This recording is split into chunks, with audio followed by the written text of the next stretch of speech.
নারীকে ভেঙে ফেলা হয়তো সহজ, কারণ সে ভালোবাসে একদম নিঃস্বার্থভাবে, বিশ্বাস করে একদম চোখ বুজে এবং নিজেকে বিলিয়ে দেয় এবং নিঃশ্বাসে নিঃশ্বাসে।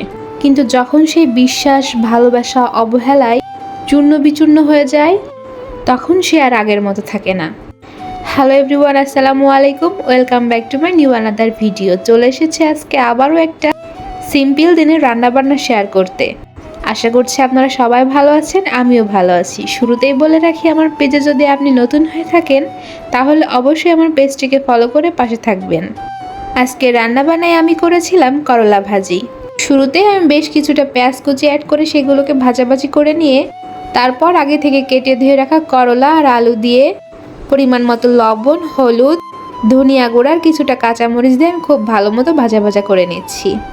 সাথে আরেকটা মজাদার তরকারি করেছিলাম। এটা আমার কাছে একটু ইউনিক মনে হলো, তাই ভাবলাম এই রেসিপিটা আপনাদের সাথেও শেয়ার করি।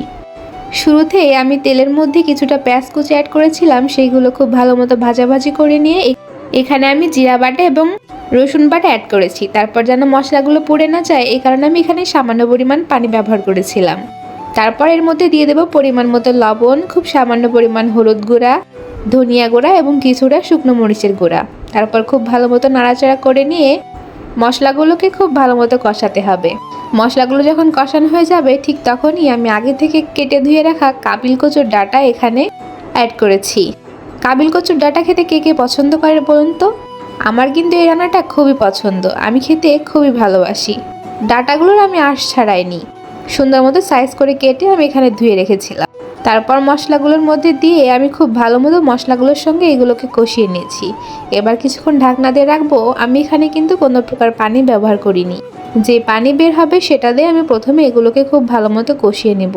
যেহেতু কাবিল কচুর ডাঁটা নরম, এটা সিদ্ধ হতে কিন্তু খুব বেশি টাইম লাগবে না, এই কারণে খুব বেশি পানি ব্যবহার করার প্রয়োজন নেই। তারপর আমি খুব সামান্য পরিমাণ পানি ব্যবহার করেছিলাম যেন এগুলো প্রপারভাবে সিদ্ধ হয়ে যায়।